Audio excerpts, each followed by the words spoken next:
Keinginan Tengku Dewi Putri menggugat cerai suaminya, Andrew Andika tampaknya bukan sebatas isapan jempol belaka. Pasalnya, Tengku Dewi Putri telah menunjuk pengacara Minola Sebayang untuk mengurusi gugatan perceraiannya itu. Hal itu tampak dari unggahan Tengku Dewi Putri di Instagram miliknya, di mana Tengku Dewi Putri memposting foto bersama pengacara Minola Sebayang. Tengku Dewi menyatakan siap membuktikan bahwa suaminya itu berselingkuh dan kerap mengabaikannya keluarganya demi memuaskan hasratnya. Bismillah, dilancarkan semua prosesnya. Minta doanya teman-teman.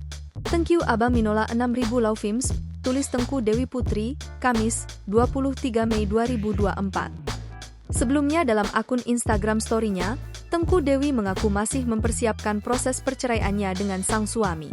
Dengar ya, masalah perceraian saya sedang diproses dan itu berproses.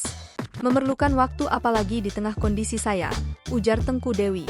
Sementara itu, Andrew Andika mengaku enggan mengomentari perihal permasalahan rumah tangganya dengan Tengku Dewi Putri yang kini di ujung tanduk. Minta doanya aja. Doain aja yang terbaik buat semuanya, tandasnya. Tengku Dewi sendiri dalam 1 minggu belakangan terus membongkar aib suaminya yang kerap berselingkuh dengan memanfaatkan ketenarannya dan sanggup membayar wanita penghibur hingga jutaan rupiah. Terbaru, Tengku Dewi Putri mengungkap suaminya berselingkuh dengan artis Soraya Rashid yang dianggap sebagai pengganggu keharmonisan rumah tangganya dengan Andrew Andika. Download Tribun X sekarang, menghadirkan lokal menjadi Indonesia.